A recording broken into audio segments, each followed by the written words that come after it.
Baik Bapak Ibu sekalian, acara selanjutnya kita akan masuk ke sesi kedua. Pada sesi kali ini kita akan dipandu oleh moderator kita. Beliau adalah Dr. Daniel Budi Wibowo, Magister Kesehatan Fiskua. Akan kami bacakan untuk kurikulum vitae beliau. Beliau Dr. Daniel Budi Wibowo, MKes Fiskua, kelahiran tanggal 9 Mei 1964, berdomisili di Semarang. Kemudian untuk riwayat pendidikan beliau S1 alumnus dari FK Undip, kemudian S2-nya di Magister Kesehatan Masyarakat Undip. Untuk riwayat organisasi, beliau berkecimpung di organisasi Persi sebagai Ketua Kompartemen Pembiayaan dan Jaminan Kesehatan, kemudian anggota Kompartemen JKN Arsi Pusat, kemudian Wakil Ketua Persi Wilayah Jawa Tengah dan sebagainya. Kemudian sedikit tentang riwayat pekerjaannya. Saat ini beliau diamanai sebagai Direktorat Pelayanan Kesehatan Yakum sejak tahun 2016 sampai dengan sekarang, dan sebagai Direktur Rumah Sakit Panti Wiloso Dr. Cipto Semarang sejak tahun 2014 sampai dengan sekarang. Langsung saja kepada beliau Dr. Daniel, kami persilakan. Terima kasih Dr. Tuntas. Assalamualaikum warahmatullahi wabarakatuh. Salam sehat sejahtera bagi kita semua. Topik kita dalam sesi kedua ini sebenarnya cukup menarik. Karena kita saat ini sedang dalam situasi dokter ini dipukuli oleh medsos. Gara-gara pernyataan Pak Menteri Kesehatan mengenai pelayanan kesehatan di Indonesia. Sehingga banyak langsung mulai selebritis maupun awam yang langsung curcol mengenai pengalamannya berobat di Indonesia. Ya, tapi apapun itu adalah satu fakta yang harus kita terima. Mungkin ada oknum sebenarnya. Justru tugas kita yang di MKEK ini adalah untuk menjaga martabat kita, martabat dokter, supaya tidak dipukuli sana-sini, dan kita menjaga jangan sampai martabat ini hancur karena beberapa orang. Kita tidak boleh meniru Kementerian Keuangan, tidak boleh meniru polisi ya, karena beberapa oknum yang menyebabkan martabat ini turun. Maka tugas kita di MKEK dan BHP2A juga sebenarnya untuk menjaga bagaimana supaya marwah dokter ini tetap terjaga. Ada dua narasumber kita. Yang pertama tadi sudah menyampaikan Dr. Gigi Heru Pujo Nugroho ya, dari MKDKI, tadi sudah berbicara etik, sekarang akan berbicara tentang masalah disiplin. Ya. Apa beda etik dan disiplin? Nanti jelas judul dari materinya adalah penyelesaian pelanggaran disiplin melalui MKDKI dari sisi tata caranya. Sesudah itu akan dilanjut oleh Dr. Bair Ginting, spesialis bedah saraf dari MKIK di wilayah Jawa Tengah, divisi kemahkamahan. Saya persilahkan untuk yang pertama Dr. Gigi Hari Pujo Nugroho untuk menyampaikan materinya 30 menit. Monggo. Baik, terima kasih. Wassalamualaikum warahmatullahi wabarakatuh. Saya berusaha untuk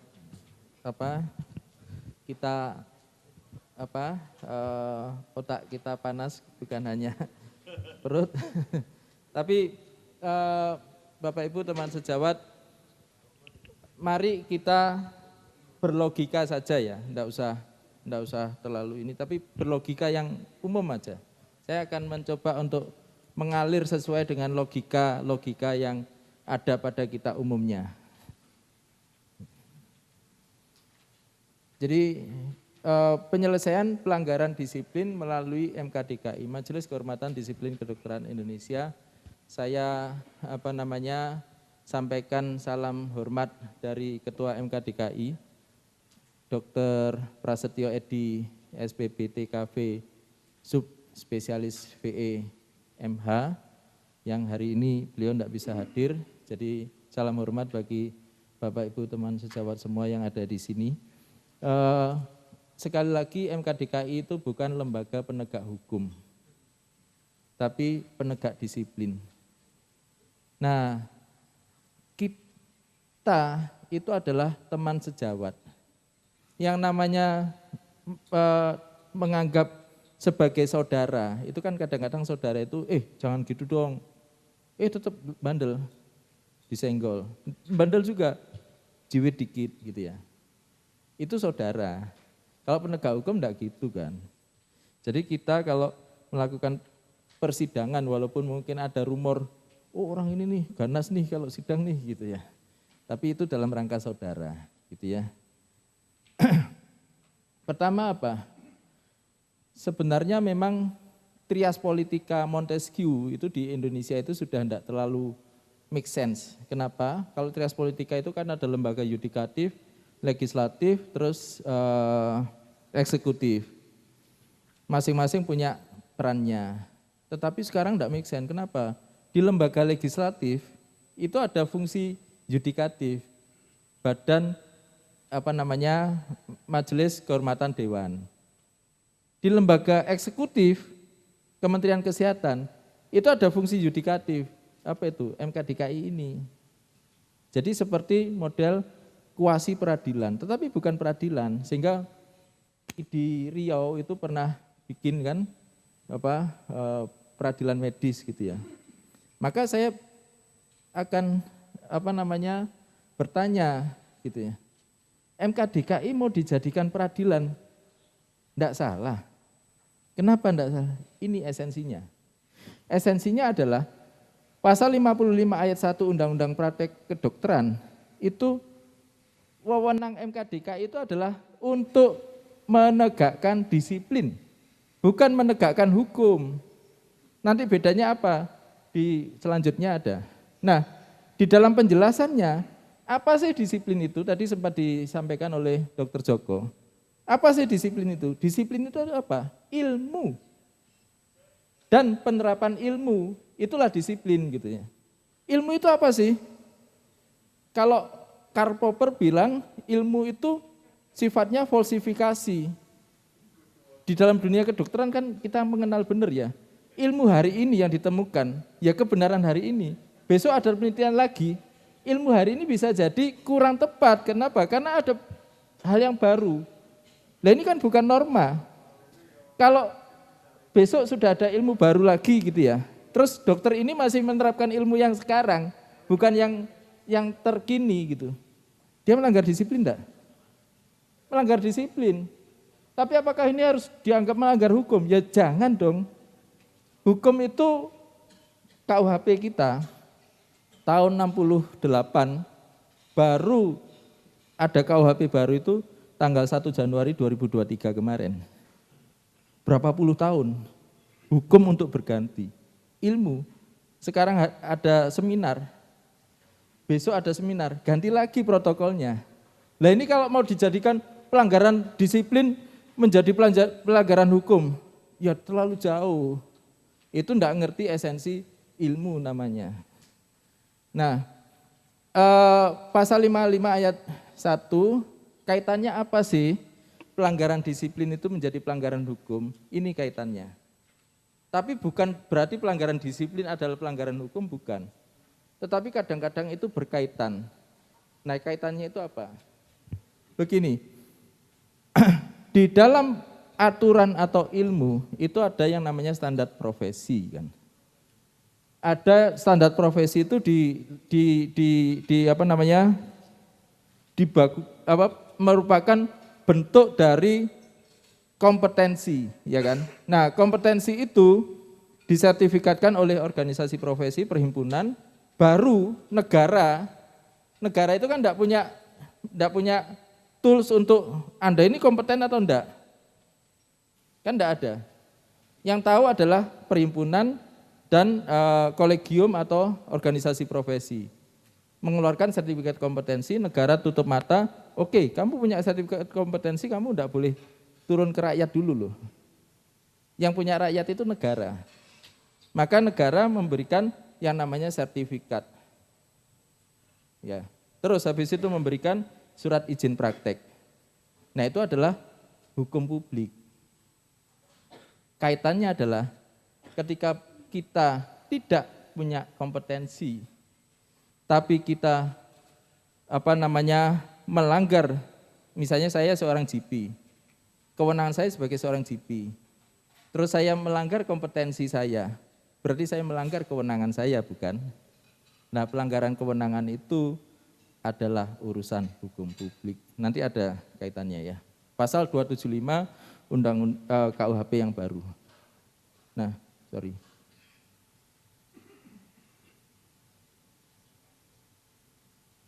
Oke, saya masuk kepada disiplin dan logika hukum di dalam Undang-Undang Praktek Kedokteran. Begini, pasal 1 angka 14, MK DKI itu berwenang untuk menentukan ada tidaknya kesalahan. Ya. Terus pasal 66 ayat 1, setiap orang yang mengetahui kepentingannya dirugikan atas tindakan dokter. Berarti ada dua unsur. Ada unsur kerugian, ada unsur tindakan. Ya kan? Sebenarnya ada 3 unsur. Apa itu? Kausalitas. Ada unsur tindakan yang salah, ada unsur kerugian, tapi tidak ada kausalitasnya. Ya tidak bisa kerugian ini ditanggung oleh orang yang salah tadi, gitu ya. Nah, tapi kita ngomong 2 unsur dulu. MK DKI itu unsur yang mana yang disidangkan? Unsur tindakannya. Kita tidak pernah mengenal pengadu itu mau dirugikan apapun, kita tidak pernah kenal. Kenapa? Kita hanya menyidangkan disiplinnya, tindakannya. Kerugiannya itu tidak kita selesaikan gitu loh. MK3 itu tidak sedang menyelesaikan kerugian. Kenapa? Sekali lagi kita bukan lembaga penegak hukum. Sehingga perilaku dokter, marwah dokter itu yang kita jaga. Masalah kerugian itu masalah lain. Nah ini yang menjadi kenapa pasal 66 ayat 1 itu diteruskan dengan pasal 66 ayat 3. Kenapa? Karena pasal 66 ayat 1 itu kan boleh mengadukan kepada MK DKI. Nah pasal 66 ayat 3, orang yang sudah mengadukan tadi tidak menghilangkan hak untuk datang ke pengadilan negeri atau ke polisi. Untuk apa? Untuk kerugiannya. Gitu loh. Bukan untuk tindakannya. Karena memang kita tidak sedang menyelesaikan kerugian pasien. Kita hanya menyelesaikan apakah dokter ini melakukan pelanggaran disiplin atau tidak. Dan pelanggaran disiplin adalah pelanggaran ilmu dan penerapan ilmu. Oke? Ini di Undang-Undang Praktek Kedokteran. Konyolnya adalah pasal 66 ayat 3 ini kan bicara tentang sanksi hukum. Ini ditaruh di paragraf 8 Undang-Undang Praktek Kedokteran yang berbicara tentang disiplin. Maka beberapa waktu yang lalu, beberapa kali saya dengan Pak Pras datang diundang di gedung Nusantara 4 dan Nusantara 5, kita ngomong, saya bilang pasal 66 ayat 3 ini harus di-drop. Tidak di bab 8, tetapi harusnya di bab 10. Apa itu? Tentang sanksi. Jangan sampai disiplin yang adalah ilmu tadi langsung dikorelasikan dengan pelanggaran hukum. Bahaya. Ngerti ya? Jadi orang yang melanggar ilmu, protokolnya enggak gini loh. Terus habis itu langsung dianggap sebagai pelanggaran hukum, bahaya. Maka pasal 66 ayat 3 ini harus di-drop dan memang sudah. Jadi OBL itu sudah tidak ada tapi dimasukkan di dalam pasal yang lain. Nanti saya jelaskan dikit. Nah sekarang tata laksana. Tata laksananya begini. Pertama harus ada hukum material. Apa itu? Perkonsil 4 2011. Pasal 3 ayat 2 khususnya itu ada 28 jenis pelanggaran disiplin. Ini adalah hukum materialnya. Nah hukum material ini harus ditegakkan. Caranya gimana? Caranya adalah dengan hukum formilnya. Perkonsil 50 2017. Cuman kalau Perkonsil 50 2017 itu seperti kalau saya bawa sisir hotel ini ya. Ini sisir hotel saya bawa kemana-mana ini. Sisir hotel ini kadang-kadang bogang-bogang gitu. Nah Perkonsil 50 2017 itu sudah sisir yang bogang-bogang itu. Kenapa? Beberapa pasal itu sudah diuji materi dan sudah dibatalkan oleh Mahkamah Agung. Beberapa nanti saya sebutkan sebagai warning bagi kita, bahaya bagi profesi kita. Oke, terus ini bunyi dari ayat 3 ayat 2, pasal 3 ayat 2 Perkonsil 4 2011. Jadi dari 28 itu bisa dibagi 3. Pertama adalah tentang kompetensi. Itu ada di huruf A sampai huruf E, ada 5 itu. Terus setelah itu tentang tugas dan tanggung jawab profesional, dan yang ketiga tentang perilaku yang tercela. Nah, perilaku yang tercela tadi yang saya sebutkan yang X tadi, itu beririsan dengan etika. Tadi prinsipnya ada 3 ini. Nah, kebanyakan dari beberapa kasus yang diputus melakukan pelanggaran disiplin yang berat, itu ada di wilayah A sampai E. Tentang apa? Kompetensi. Padahal kita ada di dalam era share kompetensi, ya kan? Nah, habis itu yang gray area ini siapa yang menentukan? Ini berbahaya. Sehingga nanti saya akan kemukakan tentang keterangan ahli sebagai bukti. Nanti kita mari kerjasama MKDKI dengan organisasi profesi dan perhimpunan, kita bikin MOU. Nanti kalau kita panggil ahli sebagai untuk keterangan, kan ada alat buktinya adalah keterangan ahli. Nah, nanti kita bisa atur di situ, gitu ya. Nah, ini tata cara persidangan. Pertama adalah pasien itu mengadu. Ya, pasien mengadu, hukum administrasi aja. Jadi apa saja, kalau ternyata ada hal-hal yang kurang, maka panitera itu akan memanggil berkontak kepada pasien itu atau pengadu itu, kamu harus melengkapi ini gitu ya. Nah, kalau sudah ada aduan itu dan sudah lengkap, maka kami akan melakukan yang namanya persidangan awal. Nah, setelah persidangan awal kita melihat musyawarah, ini kasusnya ini kasus apa? Oh, ini kasus etik. Maka kita langsung masuk kepada putusan sela. Putusan sela. Nah, putusan sela ini menjadi putusan. Artinya apa? Tidak bisa disidangkan di dalam MKDKI, tetapi kita refer kepada organisasi profesi. Gitu ya. Itu kalau ternyata etik. Tapi kalau ternyata enggak, ya kita lanjut gitu ya. Nah, setelah itu kita melakukan yang namanya verifikasi. Setelah verifikasi kita ada laporan verifikasi, setelah itu ada sidang lagi, baru pengadu dipanggil. Ini adalah wilayah-wilayah di mana teman sejawat, khususnya BHP 2A, tolong pakai waktu ini untuk cepat melakukan mediasi. Kenapa? Karena pengadu kita panggil, sidang di awal, itu adalah hari terakhir di mana dia bisa mencabut aduan.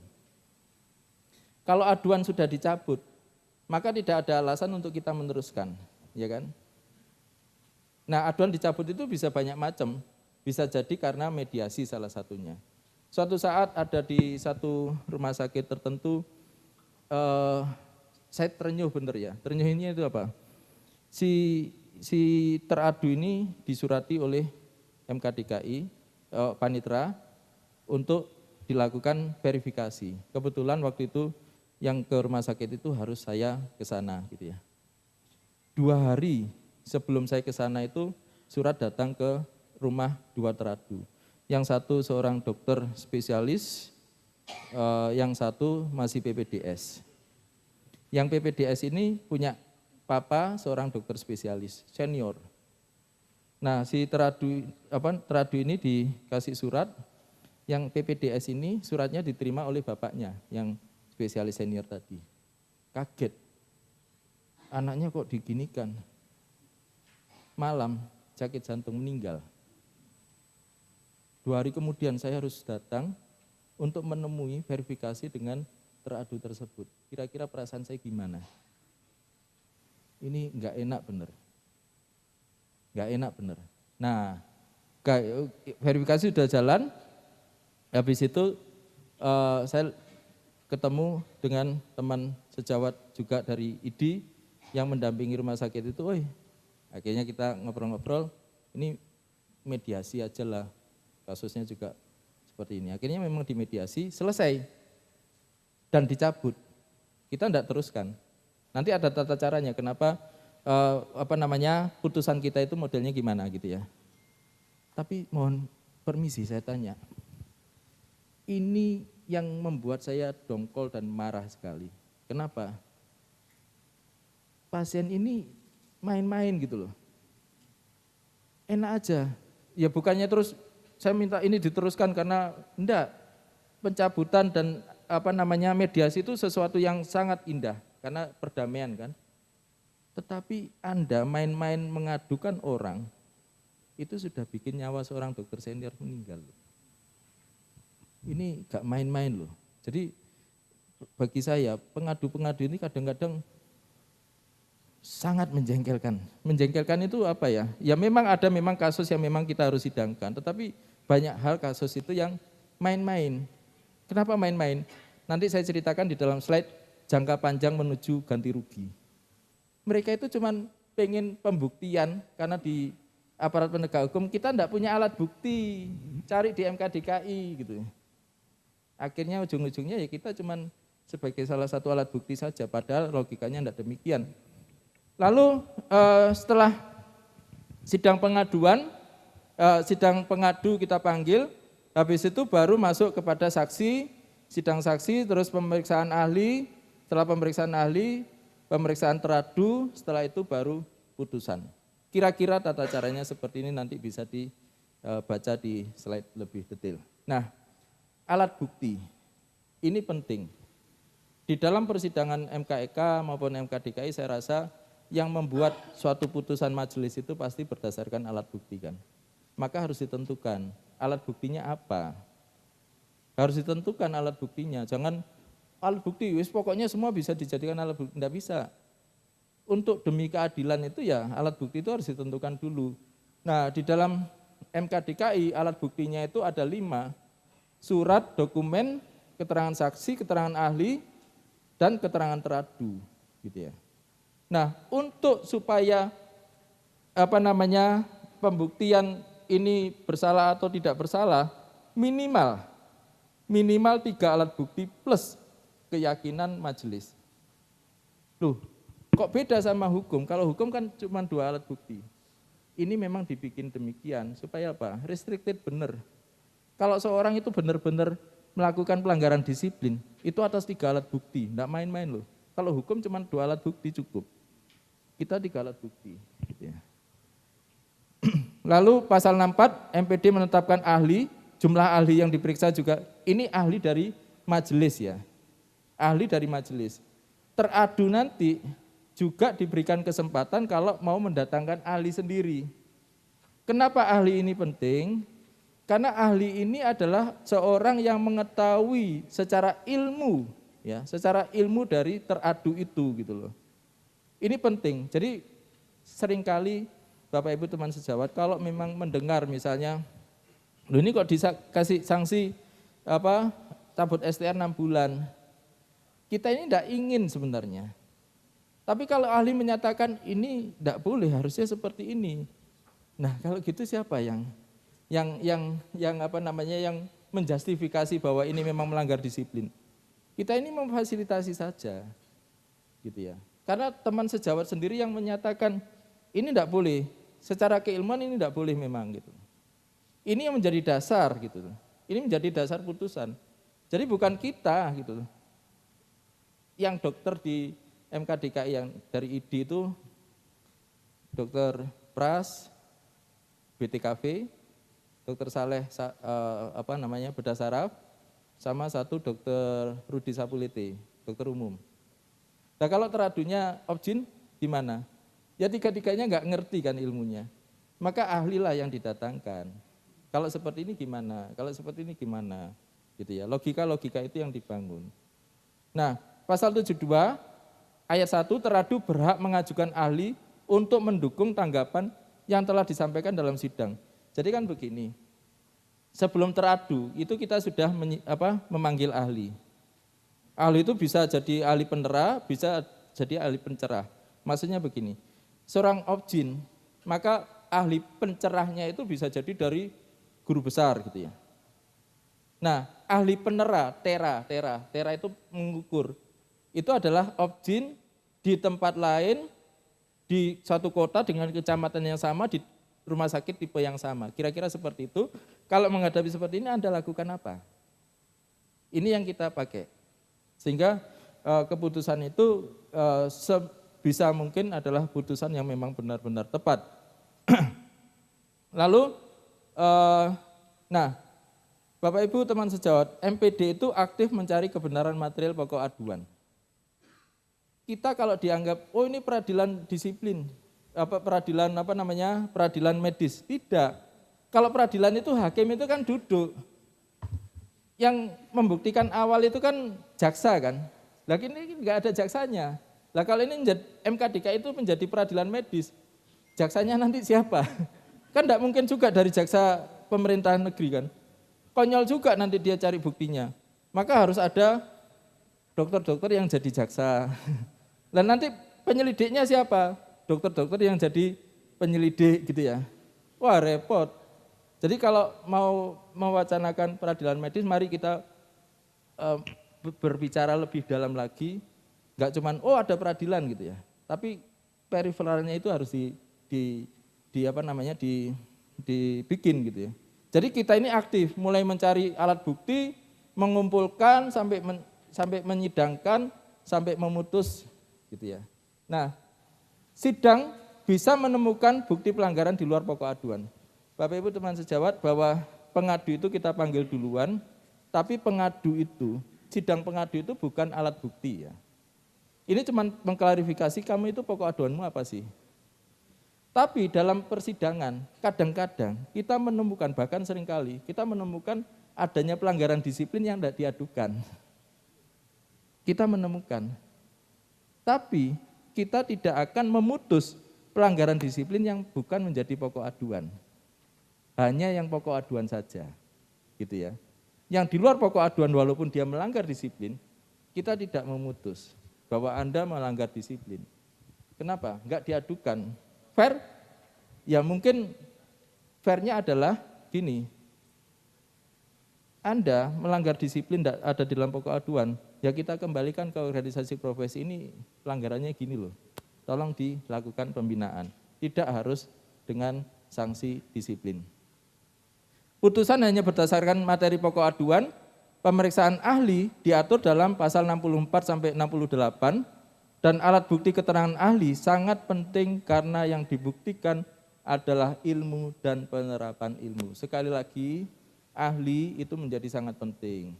Sehingga perhimpunan itu menjadi sangat penting, gitu ya. Kita atau Bapak Ibu teman sejawat yang di dalam perhimpunan, komunikasilah. Kalau ada masalah, langsung komunikasi dengan perhimpunan. Kenapa? Karena nanti ahli yang kita datangkan ya dari situ-situ juga. Misalnya BTKV. Di Indonesia itu cuma 180, masa sih nggak kenal? Kalau ada masalah ya langsung bilang kepada perhimpunan, ini ada masalah gini, mari kita review gitu ya. Nanti kita panggil ahli kan juga orang-orang itu juga kan. Gitu ya. Pelanggaran disiplin, kerugian, mediasi, dan pencabutan aduan. Begini, pasal 4 Perkonsil 50 ayat 3, dalam hal pengaduan sebagaimana dimaksud pada ayat 1 disertai tuntutan ganti rugi, maka tuntutan ganti rugi tersebut harus dikesampingkan. Sekali lagi MKDKI tidak sedang berkonsentrasi terhadap kerugian tetapi terhadap tindakan. MKDKI tidak melakukan mediasi, rekonsiliasi, negosiasi dan sebagainya. Sehingga saya berharap sekali, kami berharap sekali ini langsung ditangkap oleh organisasi profesi. Ada BHP 2A di situ, tolong lakukan pendekatan dan mediasi. Kita memberikan kesempatan di dalam hukum acara itu adalah sampai pengadu, sidang pengadu. Karena setelah sidang pengadu, ini tidak bisa ditarik lagi. Gitu ya, saya lanjutkan. Pasal 52, pengadu atau kuasa pengadu dapat mencabut aduan sebelum atau pada saat sidang pemeriksaan pengadu. Ayat 2, pencabutan pengaduan setelah sidang pemeriksaan pengadu tidak dapat diterima dan pemeriksaan pengaduan tetap dilanjutkan. Nah, ini caranya. Tadi kan pasal 66 kan ada kerugian, ada tindakan. Tindakannya kami selesaikan. Kerugiannya tolong diselesaikan di luar. Dengan apa? Dengan cara mediasi. Nah, mediasi ini dilakukan pencabutan, lalu bunyi irah-irah kita adalah demi kehormatan profesi kedokteran Indonesia berdasarkan ketuhanan yang Maha Esa, bukan demi keadilan ya, demi kehormatan profesi, maka bunyi putusannya adalah tidak dapat dibuktikan melakukan pelanggaran disiplin. Kenapa? Ya kan tidak ada sidang saksi kan. Berarti kan tidak bisa dibuktikan kan. Ya sudah, kita bunyikan tidak bisa dibuktikan. Ini sebagai putusan akhir. Jadi putusan sela yang menjadi putusan akhir. Harusnya suatu putusan itu nebis in idem, sesama disiplin. Misalnya nebis in idem itu tidak bisa dilakukan tuntutan ulang ketika ini sudah diputus. Untuk tingkat pengadilan yang sama. Pengadilan pidana ya nebis in idem di pengadilan pidana. Demikian juga disiplin. Harusnya kalau sudah seperti ini, suatu saat pasien ngadukan lagi harusnya tidak boleh kan. Itu sudah dibunyikan di Perkonsil 50 2017. Ini. Nah, ini ternyata sudah dibatalkan khususnya pasal 22 ayat 4. Putusan sela sebagaimana dimaksud ayat 2 tidak dapat diajukan kembali. Artinya, kalau memang sudah dicabut, kita lakukan putusan, ini tidak bisa diadukan kembali. Ini sudah ada di pasal 22 ayat 4. Tapi seperti sisir yang bolong-bolong tadi, ini sudah dibatalkan. Digugat judicial review oleh Bu Risma Situmorang, ini sudah dibatalkan.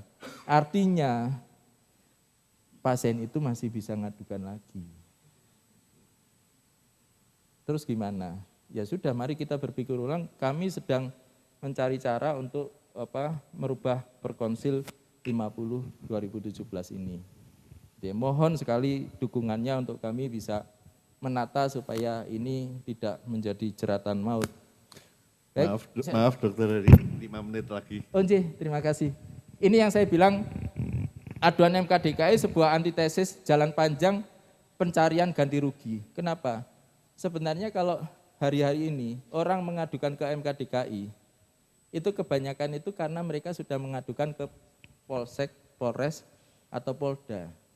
Loh, ngapain sudah ke polisi, ke MK DKI? Karena belum cukup alat bukti. Kalau di dalam tingkat penyelidikan, itu kan minimal 2 alat bukti. 184 KUHP, itu alat bukti keterangan saksi, keterangan ahli, surat, petunjuk, keterangan terdakwa. Keterangan terdakwa tidak mungkin didapat waktu penyelidikan. Kenapa? Namanya terdakwa kan berarti sudah disidang. Berarti tinggal 4. Saksi, ahli, surat, petunjuk. Nah, ahli sulit didapat oleh Polres, Polda. Kenapa? Manggil perhimpunannya. Enggak apa-apa gitu. Nah, enggak apa-apa ya sudah, enggak ada yang bisa dimasukkan sebagai keterangan ahli kan. Akhirnya saksi sama surat petunjuk. Tinggal 3 ini. Saksi mungkin bisa didapat karena korban pasti punya saksi-saksi. Tinggal 1 kan. Apa itu? Surat atau petunjuk. Nah, maka Polri akan ngomong ke MK DKI dulu, nanti kalau sudah putusan, nah ini jadi alat bukti. Bisa jadi surat, bisa jadi petunjuk, gitu loh. Nah, kalau sudah 2, masuklah barang ini menjadi penyidikan sprindik, jadi tersangka, gitu loh. Nah, ini yang apakah cukup sampai situ?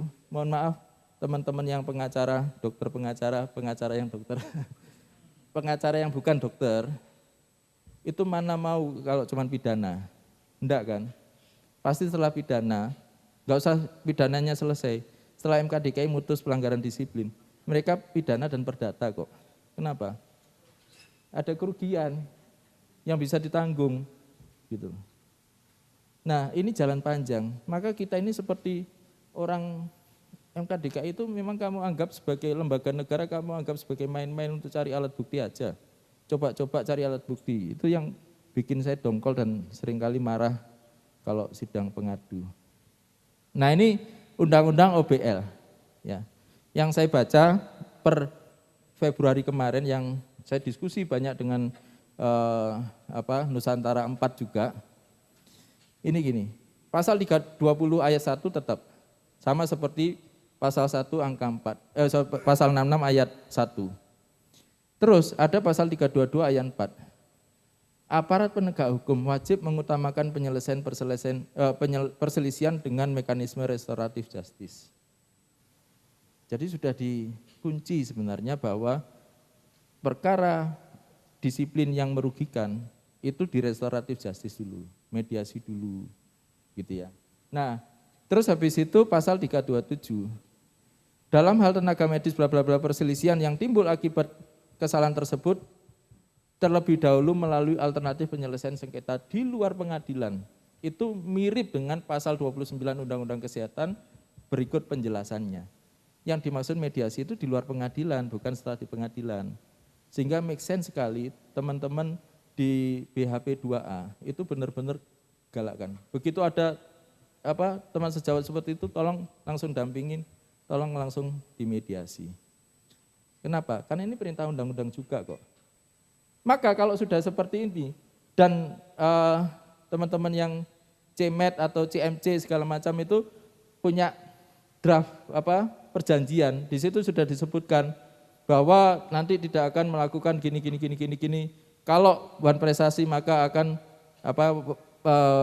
pihak yang wan prestasi akan membayar denda 5 miliar gitu misalnya. Loh, setelah mediasi selesai terus pasien mau datang ke polisi. Silakan, itu hak Anda. Tapi Anda harus bayar 5 miliar loh. Sedangkan di pengadilan belum tentu kan dapat 5 miliar.